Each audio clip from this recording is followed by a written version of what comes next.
Então, oficialmente, agora com a nossa prece, nós vamos estar iniciando mais este grupo de estudos da obra de Manuel Filomeno de Miranda, nosso MPM, psicografada por Divaldo Pereira Franco, seguramente contando com a presença de todos aqueles benfeitores que já nos acompanharam no outro estudo que terminamos, e também, seguramente, já contando com a proteção, o carinho de nossa querida Sueli Caldas Schubert, que vai estar trabalhando junto conosco desta vez do plano espiritual. Começamos hoje, então, o estudo dessa obra grandiosa, e temos a colaboração de vários amigos, várias pessoas muito queridas do movimento, de várias partes do Brasil, do exterior, que vão estar trabalhando também para nos trazer um aprofundamento, né? E mais assim, tudo aquilo que nós precisamos realmente para refletir e aproveitar bem todo o conteúdo que esses benfeitores nos trazem.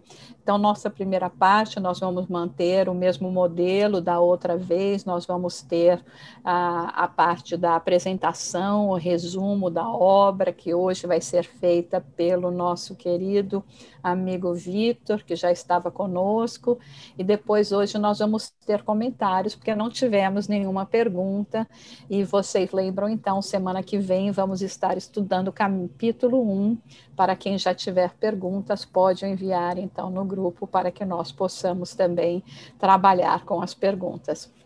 Então, vamos chamar agora o Vitor, né, para fazer, então, o nosso resumo hoje. Ok. Obrigado, Jussara. Boa noite a todos. Que Jesus nos ampare. Realmente isso, começando uma nova tarefa desse livro maravilhoso. Vou fazer uma apresentação bem rápida para depois a gente fazer o resumo da introdução. Esse livro foi psicografado em 2010, ditado pelo MPM, né, Manuel Filomeno de Miranda, pelo Divaldo, e ele vai trabalhar aqui aspectos interessantes ao longo de 22 capítulos, e que vai trabalhar os aspectos espirituais e físicos do tsunami ocorrido no Oceano Índico em 2014, o atendimento aos desencarnados na liberação dos corpos em decomposição, os preparativos espirituais antes do acontecimento do tsunami, a mobilização das colônias espirituais arregimentando voluntários para a tarefa, o programa de reencarnação de entidades provenientes de Alcione, numa memorável palestra do Espírito Orion, a palestra do Dr. Antônio Artêmio Guimarães, geneticista, chefe do Departamento de Reencarnações da Colônia Redenção, palestra essa, em que Francisco de Assis e Clara estavam presentes. É um primor de síntese essa palestra. E continua ele, selecionamento de casais para as tarefas da patermaternidade, referente aos espíritos de Alcione, e explicações sobre a adoção de fertilização in vitro. Essa também imperdível. E o próprio Manuel Filomeno, ele menciona, na parte introdutória, que o livro apresenta 3 fases distintas. Primeiro, sintetizar as operações de socorro aos desencarnados, né, na época do tsunami, a contribuição dos espíritos dedicados às tarefas da reencarnação dos novos obreiros e análise dos tormentos que invadem a Terra, bem como a interferência dos espíritos infelizes que se comprazem em manter o terrível estado de aturdimento atual.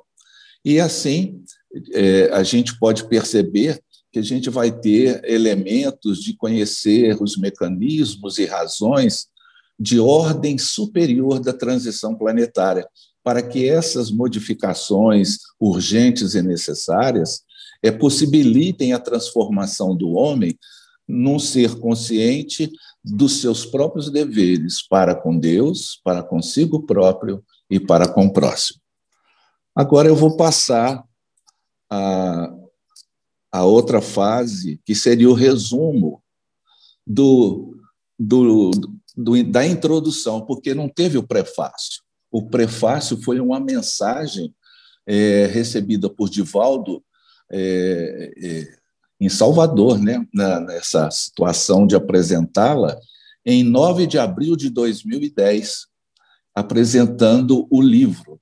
Então, eu vou fazer um resumo dessa introdução, que é muito boa, essa parte do Manuel Filomeno. Ele vai falar aqui o seguinte: Manuel Filomeno explica que este é o momento da grande transição de mundos de provas e expiações para mundo de regeneração. O benfeitor informa que as alterações observadas no planeta são de natureza moral, que vai convidar o ser humano a modificar os hábitos viciosos para dar lugar aos paradigmas do dever, da ordem e do amor.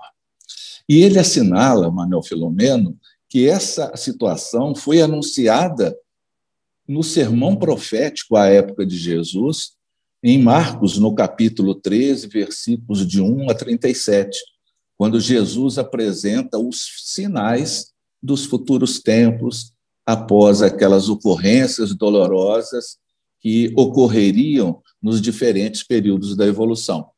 Essas mesmas situações foram anunciadas também em Lucas 21, 5 a 36, Mateus, no livro Há 2000 anos, no capítulo 6, Alvoradas do Reino do Senhor, numa mensagem de Joana de Ângeles maravilhosa, chamada Grande Transição, que foi recebida em 2006, no Rio de Janeiro, pelo Divaldo. E, no Caminho, Verdade e Vida, Emmanuel faz uma abordagem muito boa na mensagem número 140, cujo título é Para os Montes. Vai dizer Manuel Filomeno que, sendo o ser humano submetido à imperiosa lei do progresso, ele cresce intelectualmente em diversos níveis nos quais ele vai estagiar. Ele vai desenvolver, assim, o intelecto, depois a inteligência, a consciência, rumando para a intuição. Através das sucessivas reencarnações, o Manuel Filomeno, continua ele, ocorre o processo da eliminação das imperfeições morais, que são aquelas situações que vão propiciar a conquista de novos valores relevantes, que vão impulsionar o próprio homem à plenitude que lhe é destinada fatalmente, que seria o tropismo divino. Ele continua, na sua exposição, a falar dessa caminhada do ser humano através do erro e da correção, saindo, assim, nessa tentativa do erro e do acerto, da inércia milenar e caindo logo depois, para depois levantar. E este é o método que ele fala, a que todos propelem na direção da felicidade plena. O enfrentamento dos condicionamentos enfermiços, que é a herança dos conflitos em que nos debatíamos nas fases iniciais, deve ser trabalhado, pela aquisição de novas experiências e novos aprendizados.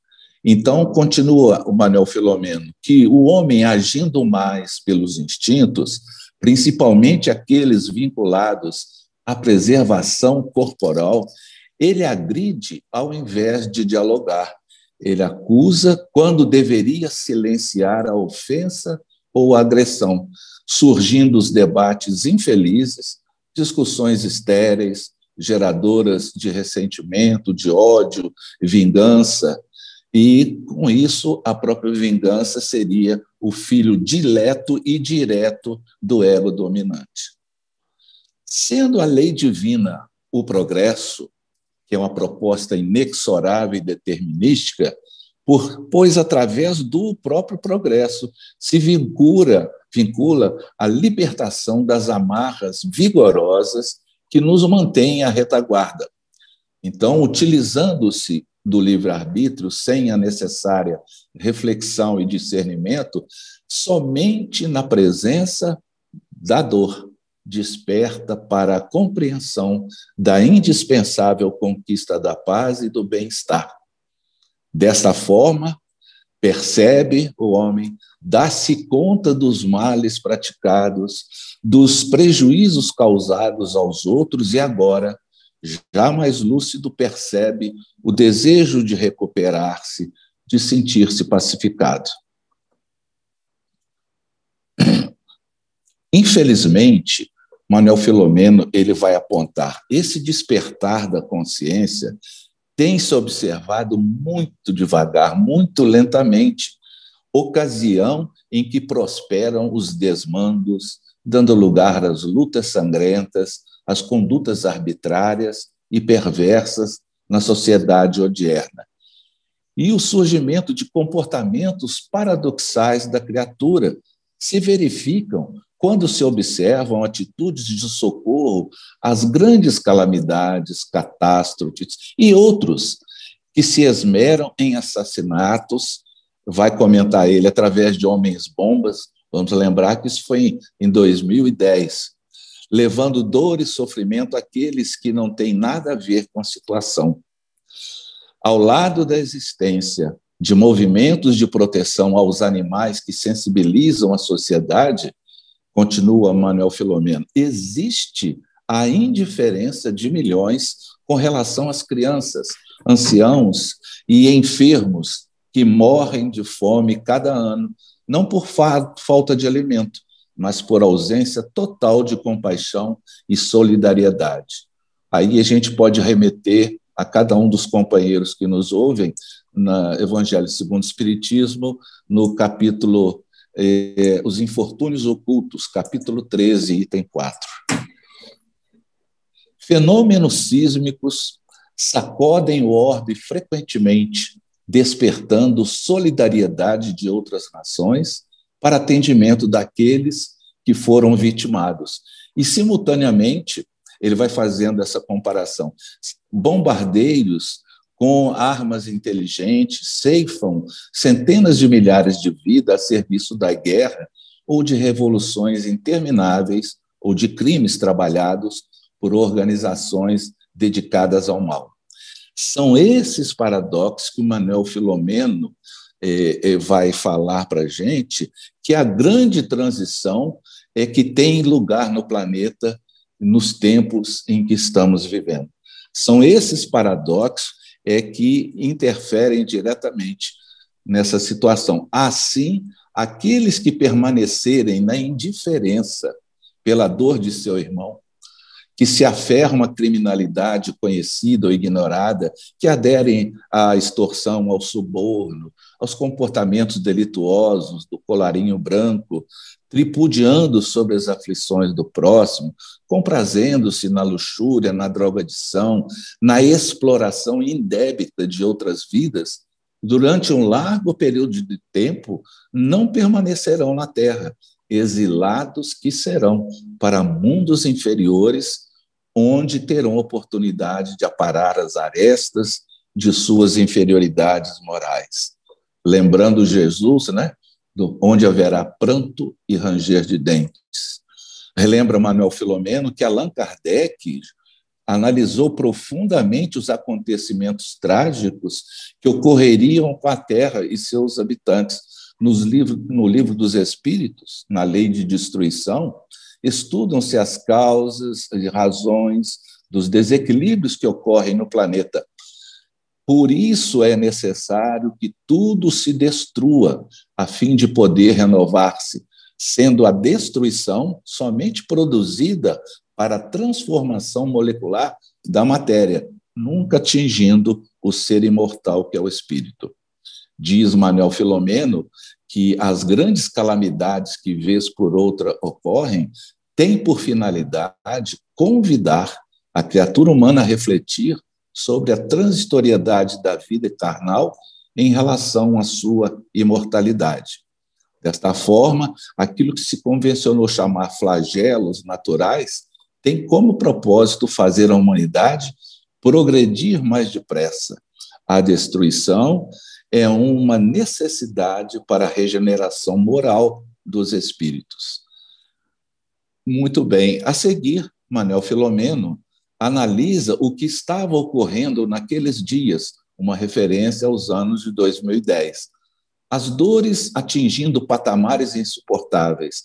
A loucura apresentava caráter epidêmico junto aos transtornos depressivos, da drogadição, do sexo, das fugas psicológicas, dos crimes estarrecedores, do desrespeito à ética e às leis, da desconsideração pelos direitos humanos, dos animais e da natureza. Chega-se, portanto, ao máximo desequilíbrio, facultando a interferência divina para que se opere a grande transformação de que temos necessidades urgentes.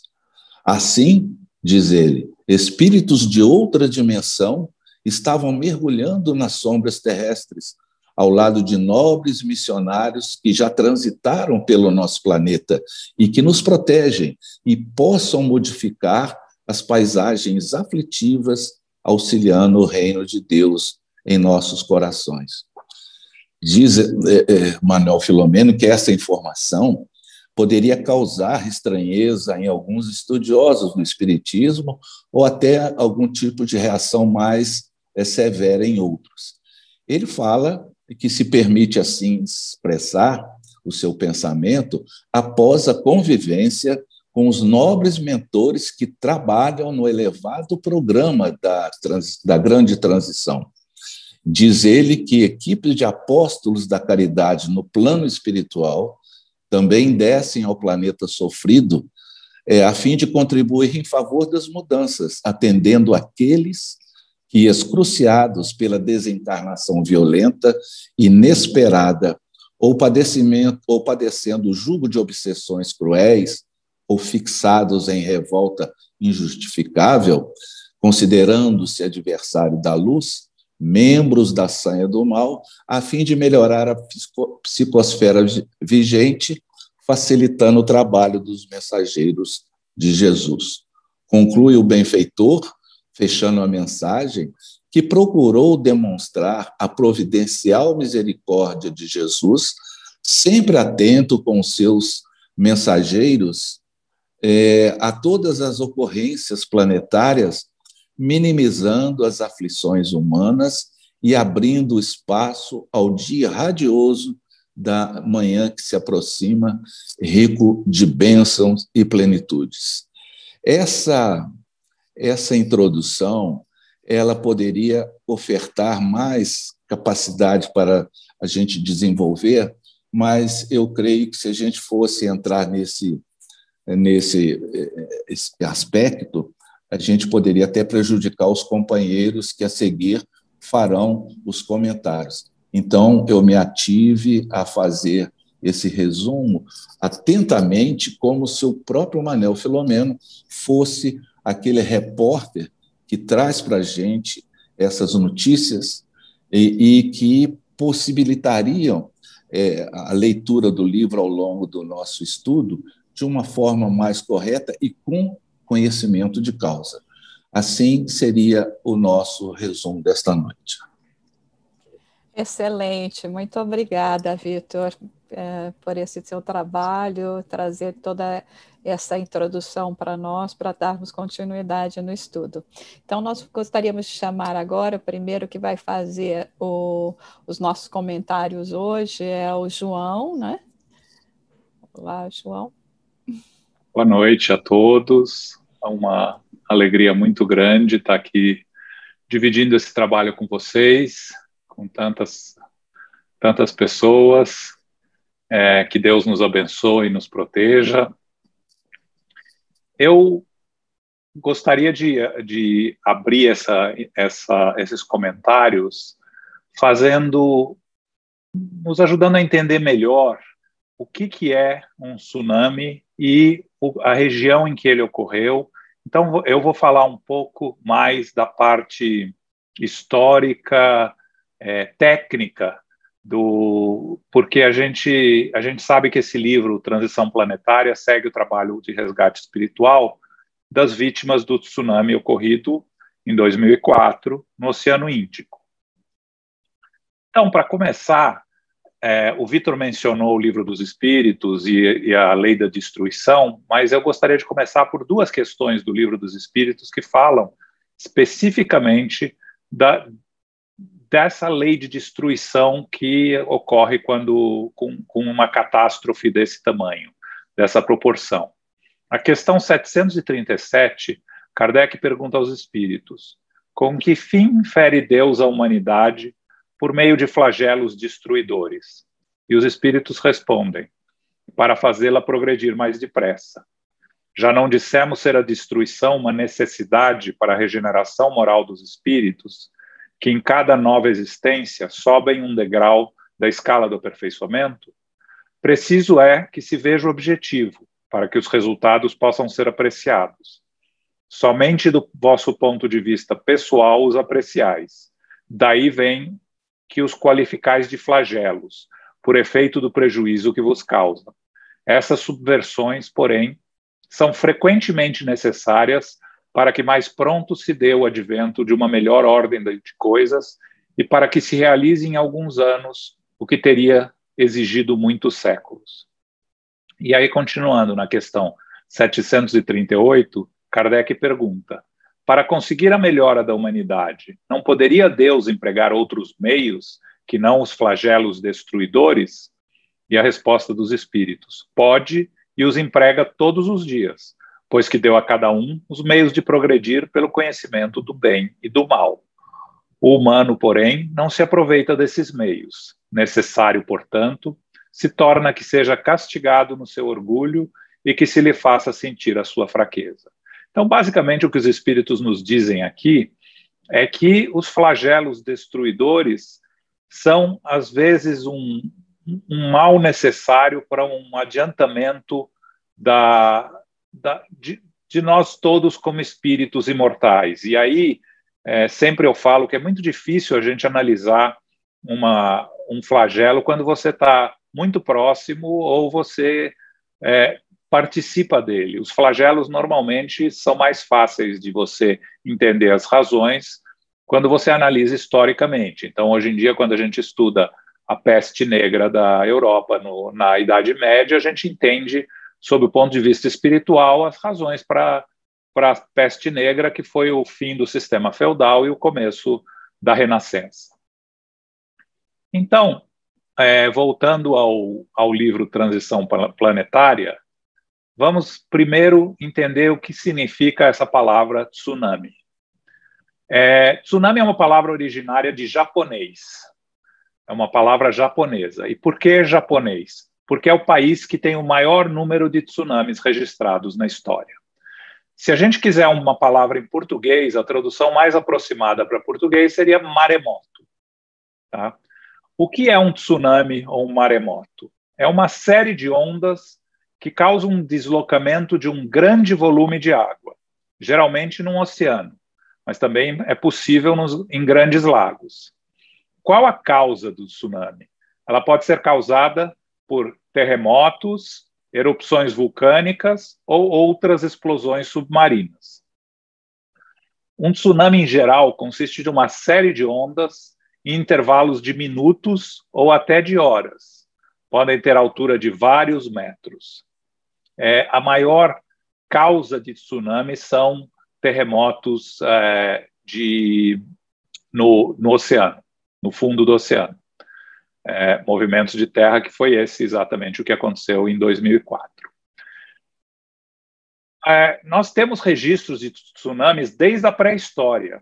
Então, estudando os tsunamis da pré-história, os maiores aconteceram onde é hoje o Havaí, onde é hoje Israel e onde é hoje Portugal.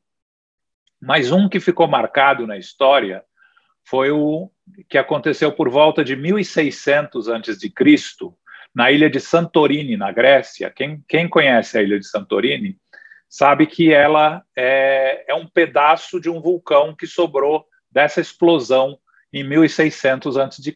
Então, por um lado dela, é um paredão que era a parte interna do vulcão. Esse essa erupção vulcânica em Santorini, que foi enorme, causou um tsunami que destruiu tudo em volta, inclusive, e muito importante, a civilização minoica em Creta, que é considerada a primeira civilização evoluída da Europa. Ao longo dos séculos, a gente tem registro de vários outros tsunamis, alguns mais destruidores que outros. Para a gente ter uma ideia de como é mais comum do que a gente acompanha, porque a gente ouve a notícia dos grandes tsunamis, desde esse tsunami de 2004 no Oceano Índico, que a gente vai estudar nesse livro, ocorreram 22 tsunamis depois dele. E sendo que o mais destacado, que o pessoal lembra mais, foi aquele que aconteceu no Japão, em 2011, que foi provocado pelo terremoto mais forte registrado no Japão. Foi um terremoto de magnitude 9.0 na escala Richter. A escala Richter foi criada em 1935, então antes de 1935 não tem registro do tamanho dos terremotos, só a partir daí. E esse terremoto de 2011 foi o mais forte registrado no Japão. Ele aconteceu a 75 quilômetros da costa, causou a morte de mais de 20 mil pessoas, causou desabrigo de mais de 200 mil pessoas e, principalmente, o que a maioria das pessoas lembra, causou o vazamento da usina nuclear de Fukushima. Até hoje, o Japão ainda está reconstruindo essa região 10 anos depois. Um fato interessante é que dizem que alguns animais conseguem prever esses acontecimentos, os terremotos e os tsunamis. Temos testemunhas que indicam que os animais, que viram animais fugindo em antecipação a esses terremotos e tsunamis. Mas, por enquanto, não temos provas científicas. Então, quando alguém afirma que os animais pressentem esses acontecimentos, a gente pode dizer que é possível, mas ainda não temos provas. Bom, agora, focando no tsunami, que é o do livro, primeiro a gente vai entender o tamanho dele. Ele ocorreu no dia 26 de dezembro de 2004, ele foi causado por um terremoto no Oceano Índico, na costa da Indonésia, de magnitude de 9.1 a 9.3, ou seja, ainda mais forte que aquele do Japão. Qualquer terremoto acima de 9, na escala Richter, é considerado terremoto catastrófico. Esse terremoto é o terceiro maior desde que começou na história da humanidade, desde que começou a registrar a escala Richter. Normalmente, esses terremotos acima de 9.0 acontecem, em média, na história, a cada 10 a 50 anos. E aí a gente vê que ocorreram 2 em um período de 7 anos. Ele é o tsunami com maior número de mortes e maior destruição registrado na história do planeta. A estimativa é que o número de desencarnes ou mortes foram de 230 mil pessoas, em 14 países atingidos pelo tsunami. Mas somente na Indonésia, onde passa a história que nós vamos estudar, teve 168 mil mortes. Os 14 países atingidos pelo tsunami se dividem entre a África e a Ásia, mas ele chegou até a África do Sul.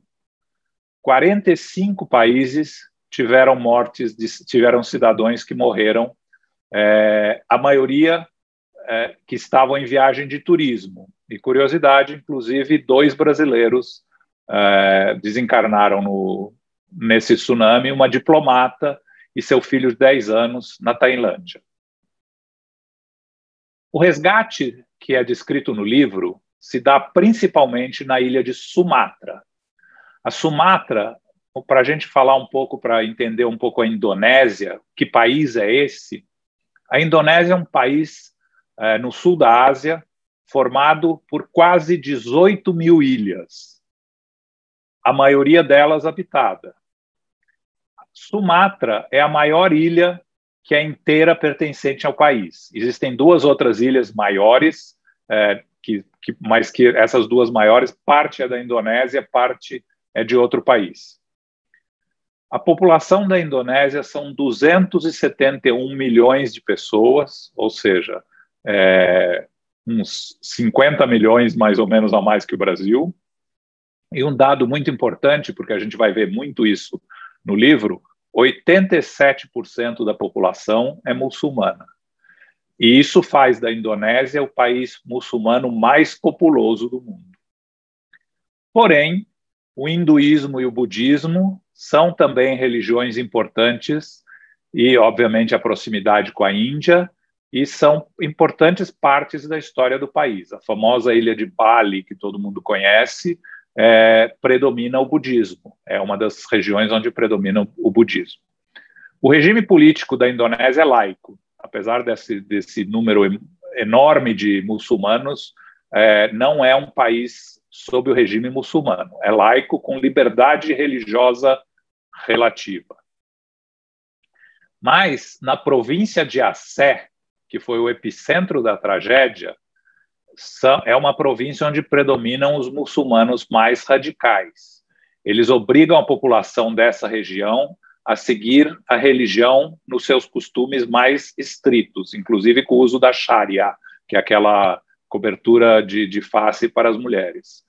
Essa região é uma região muito complicada politicamente. Na época do tsunami, tinha um movimento de independência religioso muçulmano fundamentalista muito grande parte, tanto do exército que estava lá para lutar pela defender a Indonésia, como dos rebeldes, morreu nesse tsunami. Então, essa ilha foi onde tem Aceh, que é a província do norte dessa ilha, mas também a província logo abaixo, que chama Sumatra Norte, foram as mais atingidas. Para você ter uma ideia, nessa região de Aceh, que é onde o trabalho de resgate no livro vai ser feito, morreram 60 mil pessoas. Um outro fato interessante, só para completar minha introdução aqui dos dados históricos, que as doações para vítimas do tsunami chegaram a 14 bilhões de dólares em todo o mundo. Isso que faz nos lembrar o que a gente lê no Livro dos Espíritos e no Evangelho. O problema que a humanidade ainda tem, que temos a necessidade desses eventos catastróficos para gerar um movimento solidário que seja significante. Ou seja, a gente as tragédias pequenas do dia a dia são ignoradas por nós, mas essas tragédias monstruosas que existem por razões que um dia vamos entender quando estivermos talvez no mundo espiritual ou talvez numa nova encarnação, geram essa solidariedade que é importante para o progresso da humanidade, né? Então, basicamente, era isso que eu queria trazer para nos situar historicamente e nos situar o local do livro e o que aconteceu com o tsunami e o que é o tsunami. Muito obrigado. Obrigada, João. É importante mesmo, porque agora nós temos um contexto, né? Inclusive em relação à própria população, que era predominantemente muçulmana, e vai nos ajudar a compreender depois toda a trilogia. Então, vamos dar continuidade chamando a Tânia, que se uniu a esse grupo. Seja muito bem-vinda, Tânia. Nós estamos extremamente felizes em ter você também aqui conosco, trazendo a sua contribuição. Gratidão, Jussara, pelas suas palavras. É com muita alegria que eu recebo o convite de estar partilhando também com vocês, principalmente de uma obra e de um autor espiritual que eu tenho assim um carinho enorme. E nós vamos falar um pouco, né, dessa introdução. E, inicialmente, eu queria dizer que eu me vi nessa introdução em um estudo básico da doutrina espírita. É como se eu tivesse revivendo alguns conceitos, relembrando, buscando, Porque no próprio primeiro parágrafo, quando Manuel Filomeno fala desse momento de transição de mundo de provas e expiações para mundo de regeneração, ele falou isso há 11 anos atrás, nessa psicografia. E aí nós vamos, passado mais de uma década, como é que nós nos situamos neste mundo de transição? Porque parece que quando ele fala o momento atual, é como se esse momento fosse passar logo. E agora nós estamos em um outro momento que também nos lembra essa transição. E nessa leitura do primeiro parágrafo, nós levamos logo para o capítulo 18 do livro A Gênese. Neste capítulo, que é intitulado São Chegados os Tempos, e ele é dividido em 2 tópicos. No primeiro deste tópico, Sinais dos Tempos, Allan Kardec, ele coloca que são chegados os tempos marcados por Deus, em que grandes acontecimentos vão se dar para a regeneração da humanidade.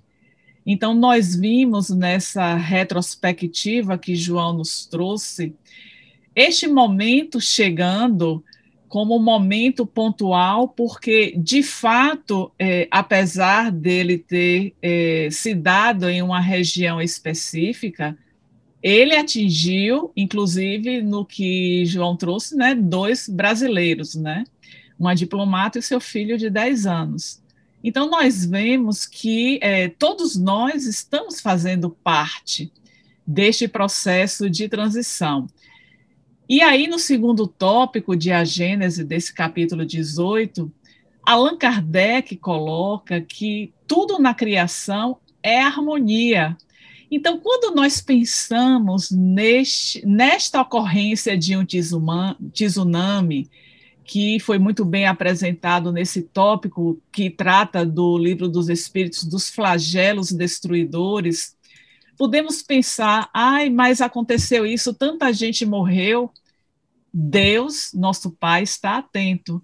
E é justamente através destes impactos que nós conseguimos avançar de maneira mais acelerada para este progresso que tanto almejamos. Então, quando Kardec coloca que tudo na criação é harmonia, tudo revela previdência, então nada está acontecendo por acaso, E no tópico 3 deste capítulo, Kardec vem falando que o globo, o nosso globo, como tudo que existe, está submetido a esta lei do progresso.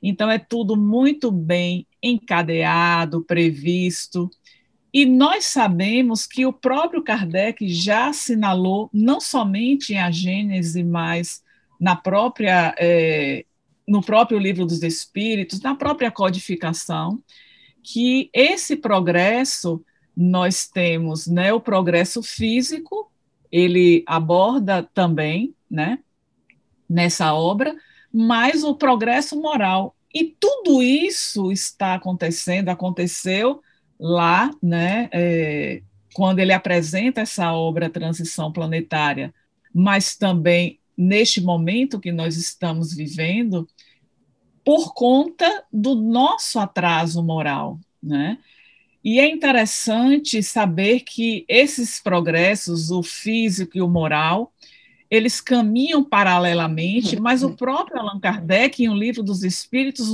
nos coloca que, muitas vezes, o progresso intelectual ele está à frente do progresso moral. E aí, diante dessas circunstâncias que nós estamos vivendo, nós temos a possibilidade de alavancar este progresso moral.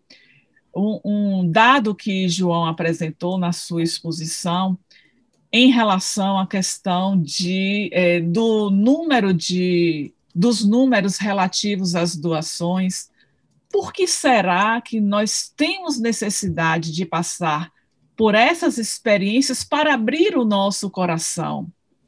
por que não nos chama a atenção de estarmos nos mobilizando para atender às necessidades do nosso próximo, sem ter essas circunstâncias catastróficas?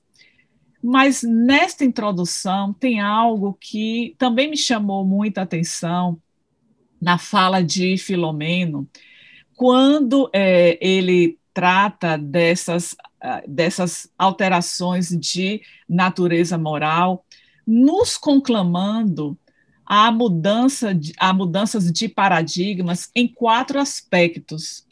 Ele falou da justiça, ele falou do dever, da ordem e do amor. E aí nós vamos ver que na própria codificação nós temos aspectos que se relacionam a estas palavras trazidas por ele, que nos remetem a esta necessidade de mudança de paradigma. Quando a gente pensa, por exemplo, nas leis morais, parte 3ª de O Livro dos Espíritos, quando nós temos no capítulo 11º a lei de justiça, amor e caridade.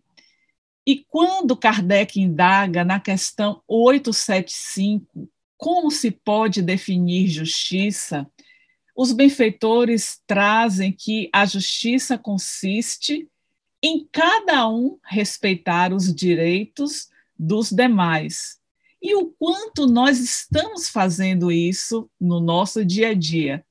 Então, é aquilo que eu estive a refletir. Quantos destes aspectos apresentados por Manuel Filomeno de Miranda nesta introdução, eles são atuais e nos dizem respeito a esta movimentação que temos necessidade de fazer em nosso cotidiano e que ainda não estamos fazendo. Então, essa lei de justiça, de amor que ele completa, né, a caridade, no capítulo 11º de O Livro dos Espíritos, deve estar movimentando em nós esse desejo de estar respeitando os direitos dos nossos semelhantes. Ele traz o amor, complementa com a caridade, mas antes de trazer um pouco mais desse amor, nós vamos falar do dever, que foi outra palavrinha que ele trouxe e que nos direciona a essa necessidade também de mudança de paradigma. E a respeito do dever, nós encontramos no Evangelho segundo o Espiritismo, no capítulo 17º, Sede Perfeitos, nós temos lá no item 7, o dever.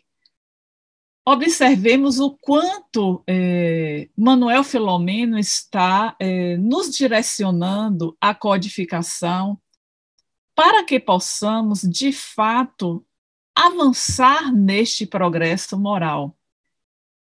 É interessante observar o número de pessoas que se interessam em fazer o estudo das obras e o quanto esse estudo está nos movimentando, nos direcionando para essa reforma moral, ao qual nós somos convidados diariamente. E quando nós encontramos lá, neste tópico do capítulo 17º, que é o item 7, o dever, escrito pelo Espírito Lázaro no ano de 1863, inicia dizendo que o dever é a obrigação moral da criatura para consigo mesmo primeiro e em seguida para com os outros. E aí, quando nós vemos essa palavra moral, ou seja, ela está toda encadeada no processo. E aí é o próprio Kardec que também indaga em O Livro dos Espíritos, na questão 629, também na parte 3ª, que está no primeiro capítulo, Lei Divino-Natural, e ele indaga que definição se pode dar de moral. Então, enquanto lá no dever ele fala que o dever é a obrigação moral, ele também busca trazer essa definição de moral, e que os benfeitores, eles respondem para nós que a moral é a regra do bem proceder, é distinguir o bem do mal. E toda vez que eu ajo na direção do bem, eu estou agindo conforme a lei divina, ou seja, será que ainda temos dificuldades em discernir o bem do mal? Então, é a este dever que Manuel Filomeno nos convidou para esta mudança de paradigma. Por que ele fez esse convite? Exatamente porque ainda não entendemos essa obrigação moral que temos, conforme a definição do Espírito Lázaro, primeiro conosco mesmo e em relação ao nosso próximo, ou seja, está sempre agindo na direção do bem. Este é o convite.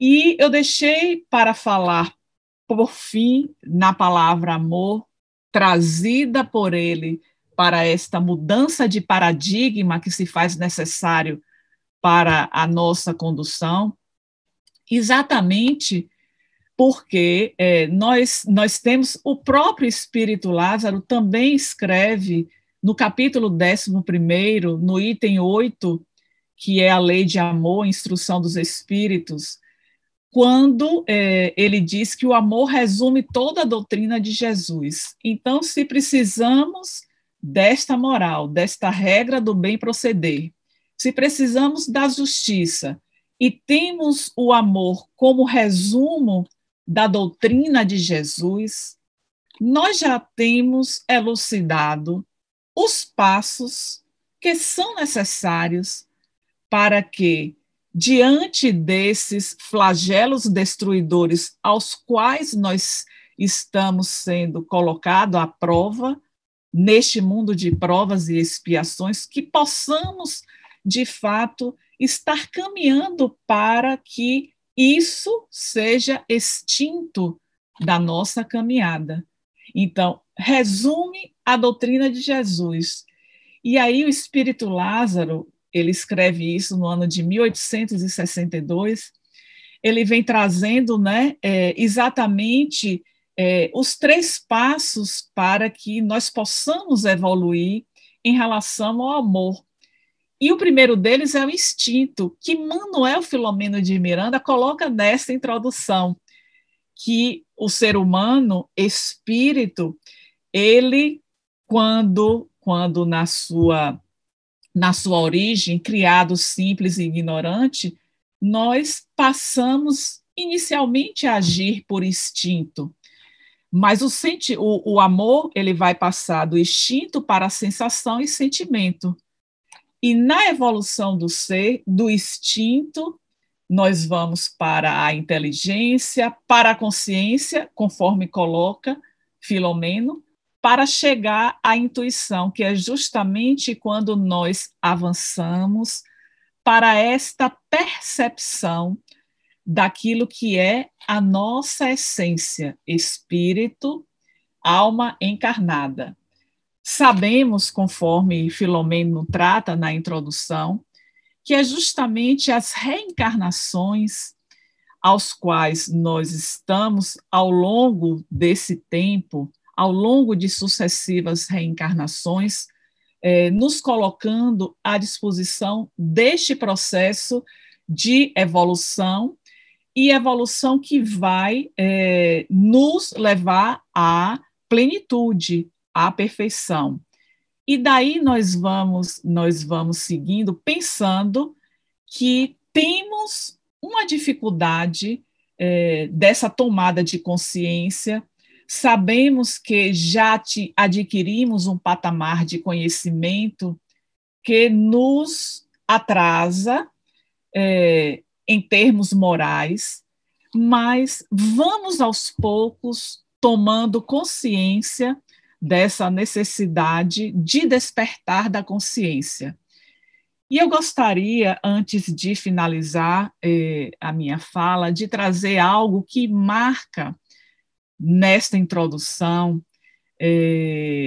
quando o próprio Lincoln, né, trouxe a respeito, quando fazia o resumo, eu acho que eu confundi, não foi Lincoln que trouxe o resumo, né? Mas falando desse nosso esquecimento de crianças, de idosos, de pessoas que estão adoecidas, e muitas vezes nós estamos a fazer pelos animais algo que não fazemos pelo ser humano.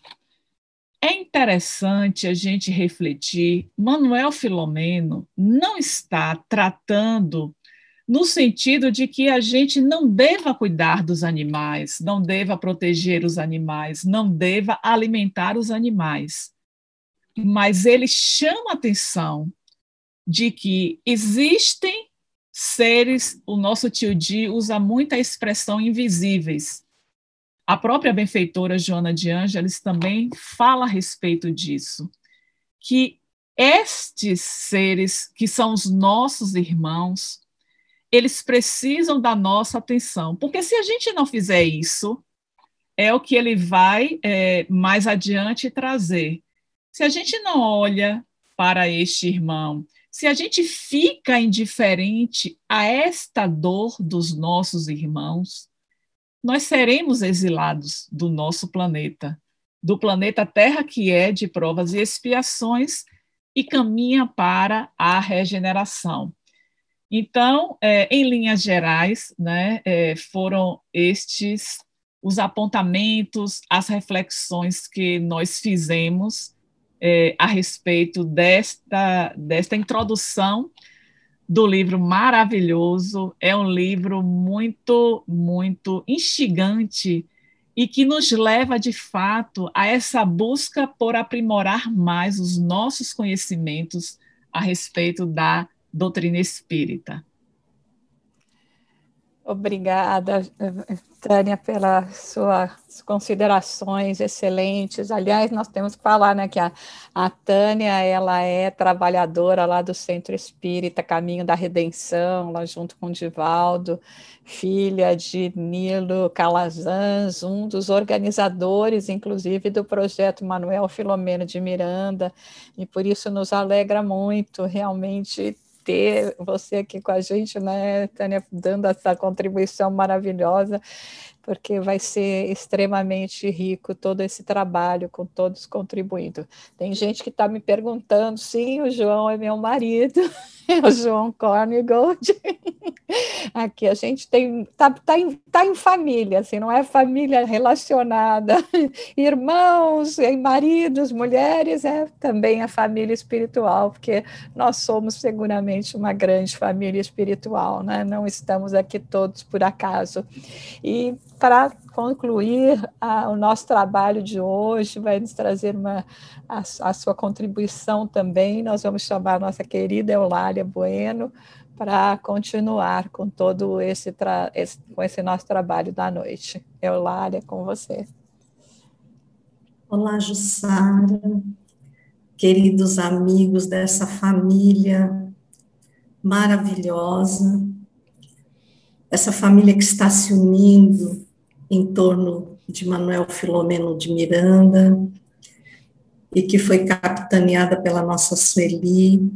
Como eu tenho a agradecer por fazer parte dela, agradecer aos que me antecederam, o Lincoln, o Vitor, o João, a Tânia, e dizer que nós dividimos algumas informações do capítulo para não nos tornarmos repetitivos. Então, para mim, coube, a partir do parágrafo 18, eu tenho o hábito de numerar os parágrafos, no nosso livro, que é da primeira edição, na página 12.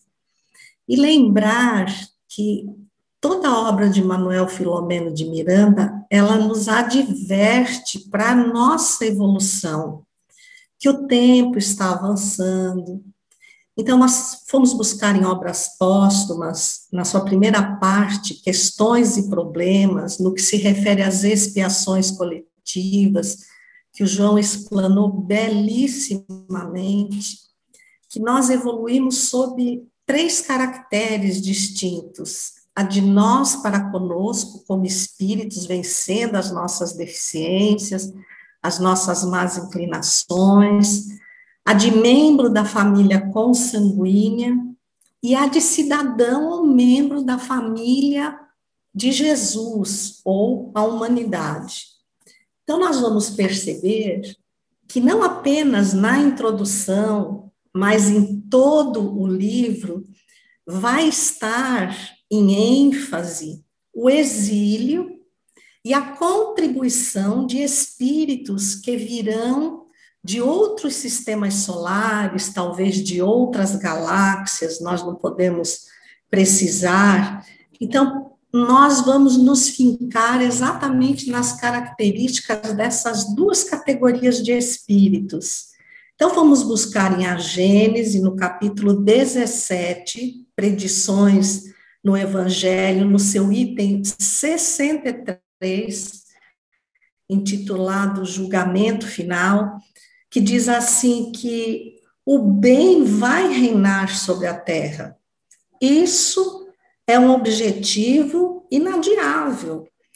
E para que essa conquista aconteça, os espíritos endurecidos no mal, não é os que praticam o mal, talvez de forma muito transitória, e que Kardec vai pontuar em Obras Póstumas, em Regeneração da Humanidade, que muitos de nós o praticamos fugindo ao contexto de aprendizado que já alcançamos, sob a pressão da sociedade em que estamos inseridos, e que, libertos da carapaça física, nós mesmos nos surpreenderemos com as atitudes que tomamos, e tornaremos a reiniciar a caminhada, porque queremos, embora não tenhamos ainda, nós queremos nos libertar do mal.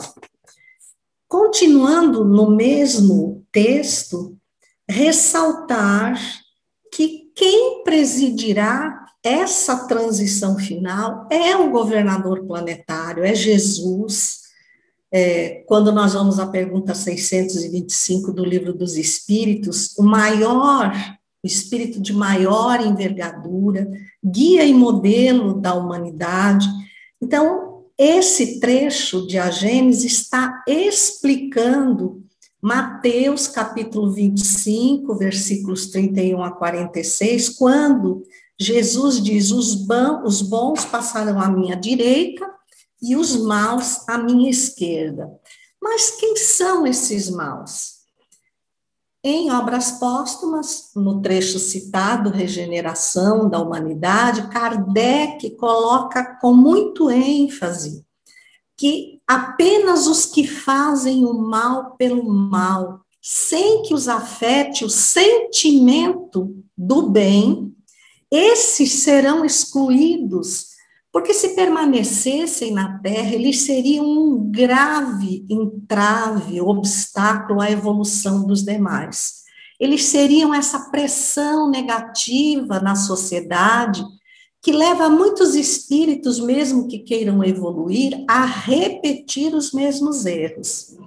E aí vem a beleza dessa parte, porque nós vamos lembrar dos exilados de Capela, que estiveram na Terra, para eles era um exílio a Terra, eles tinham uma envergadura intelectual muito alta, deixaram nas civilizações do passado essa marca, que muitas das suas obras ainda não se explicam, mas estar aqui para eles era um imenso sofrimento, porque eles conheciam um planeta mais evoluído, no entanto, eram os espíritos endurecidos, que faziam o mal pelo mal, que não se sentiam tocados pelo bem. Eles foram, porque quando a gente fala exílio, as pessoas pensam em descarte, E na obra divina, nada é descartado.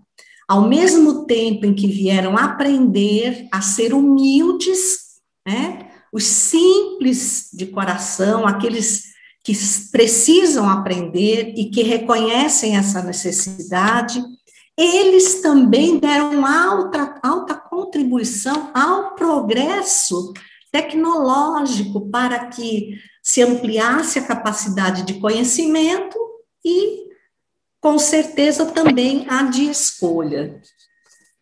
E se essas criaturas permanecessem, continua nesse capítulo, a destruição seria intensa, haveriam muito mais flagelos, calamidades, e nós estamos falando da parte moral, como a nossa Tânia nos falou, da evolução material, mas da evolução moral, que a gente parece que anda um pouquinho esquecido, né? E essa destruição traria consequências muitíssimo mais dolorosas do que estas que agora nós estamos vivenciando, por exemplo, por conta da pandemia, que tanto nos tem assustado, e como estamos no meio dela, é exatamente como estar no meio de uma doença, de um grande problema, que a gente pensa que nunca vai passar. Vai passar. E o problema é que nos parece que essa pandemia vai passar muito mais rapidamente do que nós conquistarmos os aprendizados morais que ela está nos oferecendo. Então, nós continuamos disputando, concorrendo, quando o lema de um planeta de regeneração é contribuição. E é nesse tópico que, quando olhamos para os espíritos que vêm para cá, e abrimos um parênteses ou aspas, para dizer que nem todos os que vêm para cá, ou que vão para contribuir num planeta de expiações e provas, são espíritos exilados. Espíritos de alta envergadura estão de tempos a tempos mergulhando na carne para nos despertar com o seu exemplo, que é o caráter mais marcante da passagem de Jesus na Terra.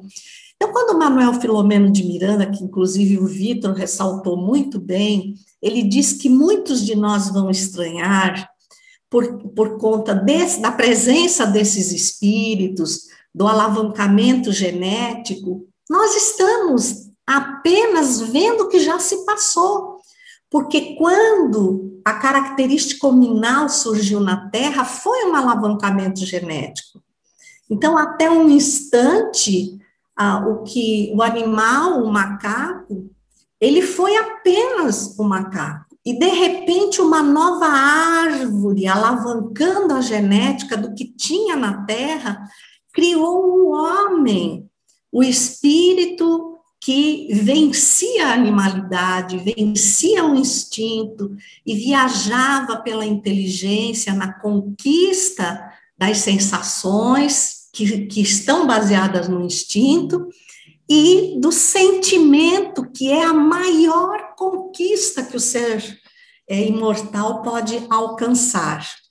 Então, há uma ressalva no Obras Póstumas, que Manuel Filomeno de Miranda também ressalta, que é que neste momento em que nós estamos evoluindo, em que esses espíritos estão vindo de planetas ou de sistemas solares muito mais evoluídos, contribuindo com a obra do Cristo, porque conhecem Jesus, porque fazem parte, talvez, da equipe de Jesus, do qual parte dela elaborou os ensinos espíritas que Kardec, como um filtro generoso de alta envergadura moral, filtrou para nos colocar ao alcance do entendimento, né? Mas também, ao inaugurar essa cooperação, né, essa vinda desses espíritos para nos incentivar com os seus exemplos, nós vemos, por outro lado, os espíritos endurecidos se debatendo, porque não querem perder esse terreno. E por esse debate, essa loucura que os invade por não quererem deixar o mal e nem tampouco a terra, Kardec ressalta em Obras Póstumas que jamais veremos tão grande número de loucos, pobres, desgraçados, que são riscados antes da morte do número dos viventes. Também veremos multiplicarem-se as depressões, os transtornos mentais e os suicídios, inclusive entre as crianças. E nós estamos vendo isso mesmo. Não haverá, portanto, exclusão definitiva, senão para os espíritos tenazmente rebeldes, ou seja, aqueles que, dominados pelo egoísmo, pergunta 913 do Livro dos Espíritos, a grande chaga da humanidade, pelo orgulho, muito mais do que pela ignorância, porque a ignorância, quando ela aprende, ela reconhece a grandeza do bem, né? Então, esses outros não, eles se tornam surdos a qualquer apelo do bem. E muito interessante que a Gênese, ainda nesse julgamento final, no capítulo 17, traz um texto excelente que diz assim: Deus já os deixou pelo tempo necessário à sua melhoria. Mas no momento em que este mundo deve ser elevado na hierarquia dos mundos, mediante o progresso moral dos seus habitantes, tendo chegado tal tempo, e foi muito tempo, este lugar será interditado àqueles que não hajam aproveitado as instruções que aí vieram receber. E tal interdição se aplicará não só aos encarnados, mas aos desencarnados. Lembram a transplantação da Cidade da Justiça? Então, já faz parte desse grande movimento. Serão exilados para mundos inferiores, como sucedeu com a Terra. Então, mais uma vez, ele nos lembra que não é nada estranho. É um processo natural da evolução dos mundos.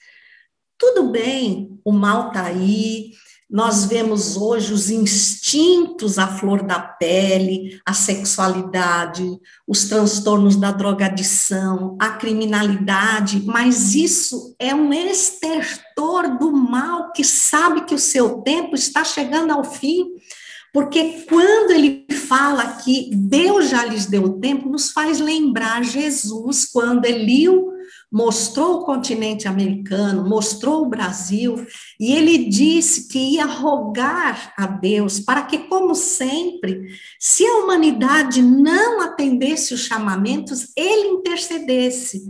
Então, nós esquecemos que a qualquer momento uma intercessão divina pode nos abreviar o tempo, que temos de evoluir nesta fantástica experiência no planeta Terra.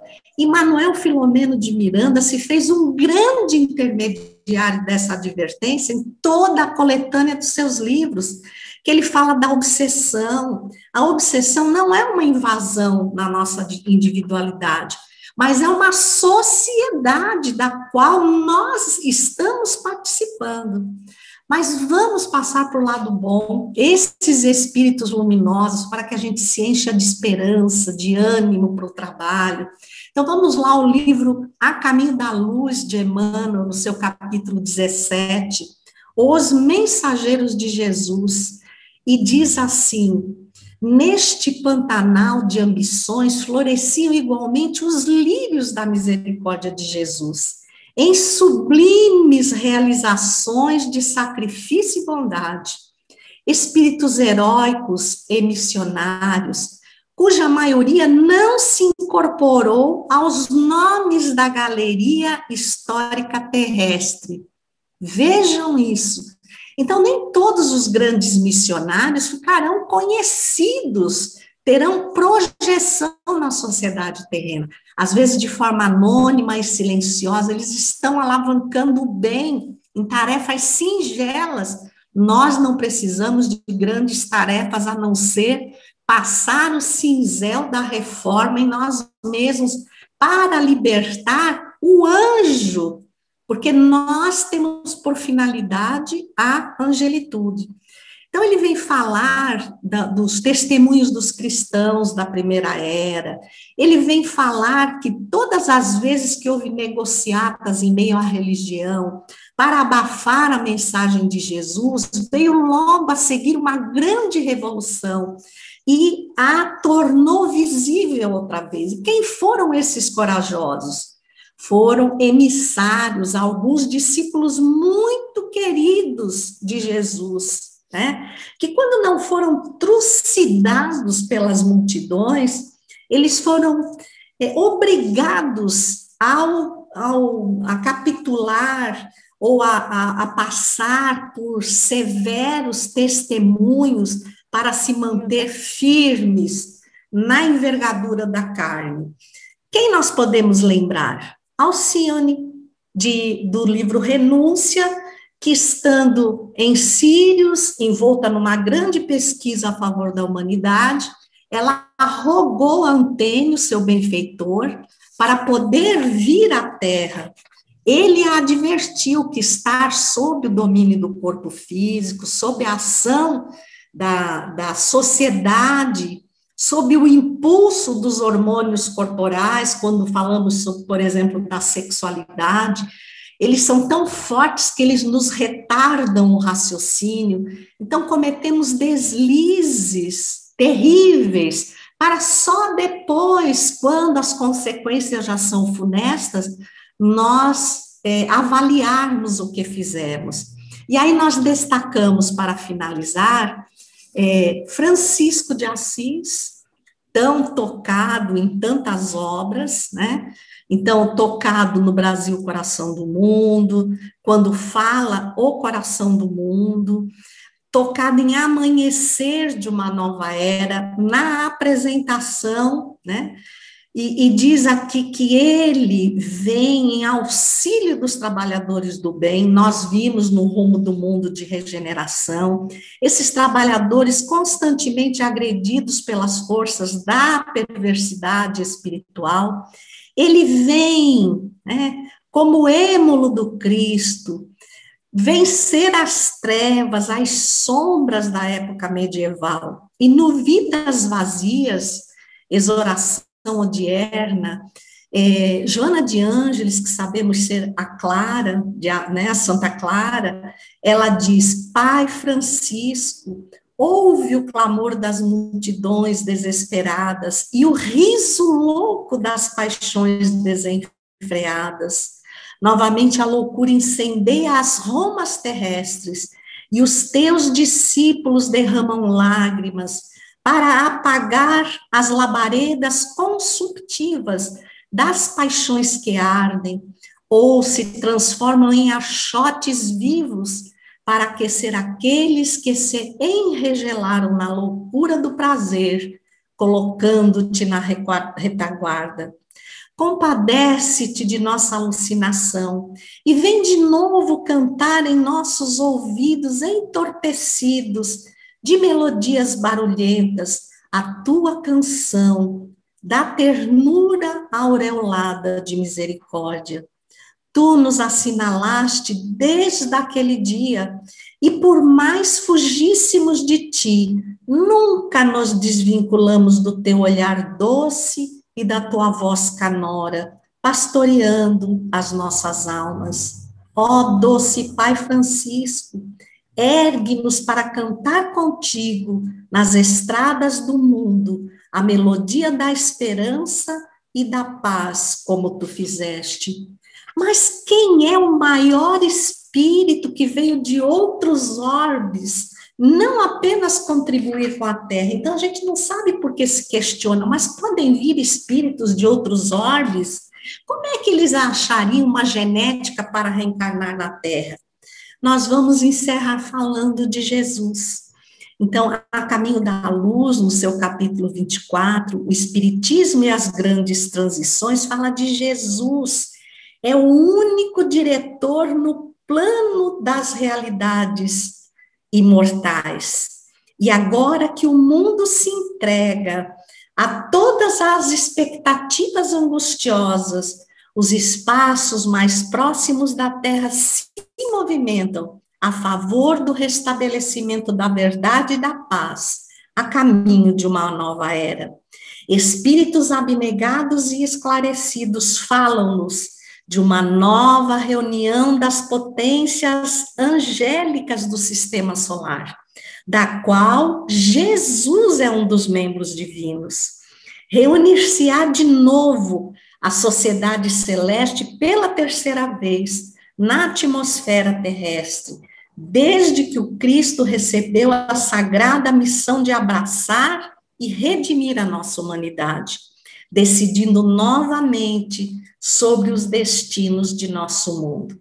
Jesus é um espírito alçado ao mais alto grau de pureza, como diz Evolução em Dois Mundos, em seu capítulo 1, numa comunhão indescritível com o Pai, é infalível. Então, os projetos dele não irão ser interrompidos, mas nós teremos o direito de escolher se queremos ou não permanecer com ele.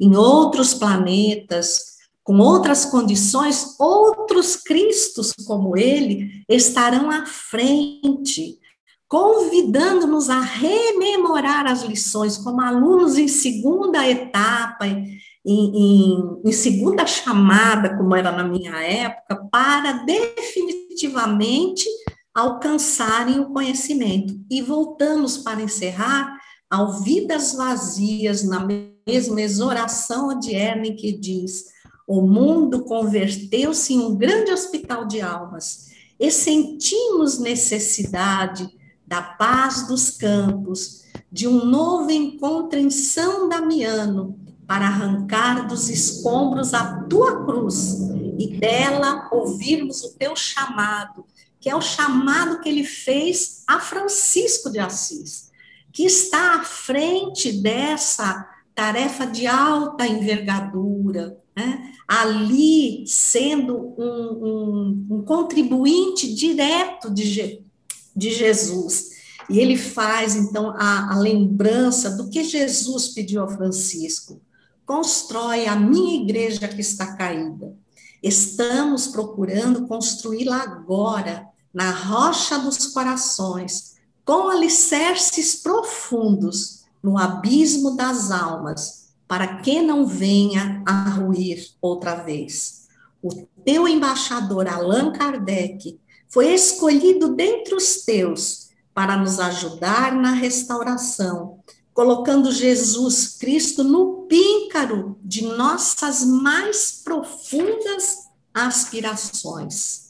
E no amanhecer de uma nova era, na sua apresentação, a mensagem: a vitória do bem e do amor torna-se incontestável. E em triunfo instala-se o amanhecer de uma nova era. Lembremos-nos que a evolução da Terra vai continuar. Se nós não aceitarmos o convite, nós seremos encaminhados para uma classe que atenda às nossas necessidades.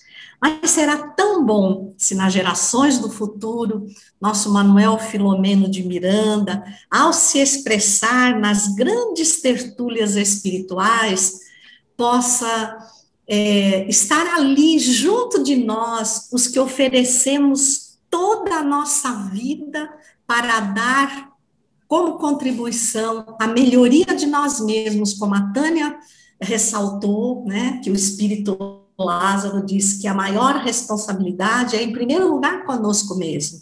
Então, que a gente possa olhar nessa reunião futura, salvando a glória da Terra ter vencido as sombras, e quando espíritos de todas as galáxias estiverem presentes, um deles, que nunca esteve na Terra, mas veio sentar-se ao nosso lado e dizer: Que belíssimo trabalho de Jesus. Ele persistiu até o fim dos tempos da animalidade, da escolha do mal. E hoje a terra, eivada de luz, viaja como um astro de incomparável beleza pelo infinito. E pensar que nos disseram que teve uma hora de muita sombra em que grande parte da humanidade desistiu. Será que isso aconteceu? E nós, tomados de lágrimas, podemos dizer: aconteceu. Eu estava lá. Consegui com Jesus vencer as sombras e deixar pequeninas pegadas de luz que alavancaram a evolução de outros espíritos, contribuindo para a transição planetária, para o amanhecer dessa nova era de regeneração. Bom estudo para todos nós e gratidão infinita pela companhia de todos. Muito obrigada, Eulália. Sem dúvida alguma, nós estamos todos muito emocionados com toda essa apresentação, com mais essa oportunidade que estamos tendo de realizar um estudo, de estarmos entre almas afins e de podermos, então, como a própria Eulália falou, né, trabalharmos um pouco mais pela nossa aprimoração, pelo nosso aprimoramento espiritual e deixarmos um pouco dessas pequenas sementes que podemos dar já para contribuir nessa obra. Então, muita gratidão. Nós temos ao Vitor, que nos fez a apresentação do resumo hoje, ao João, que nos explicou para entendermos melhor todo o contexto histórico e conhecer um pouco também das questões do tsunami. Depois a nossa querida Tânia, que nos tocou assim nas fibras, né, daquelas que temos que trabalhar na nossa parte moral. E da Eulália, que lembrou que não importa o quão pequenos, o quão nas sombras nós nos encontramos ainda neste momento, porque o nosso destino é a luz, o nosso destino como filhos de nosso Pai Criador é caminharmos para esse amor infinito e podermos, através desse nosso esforço, realizarmos essa jornada.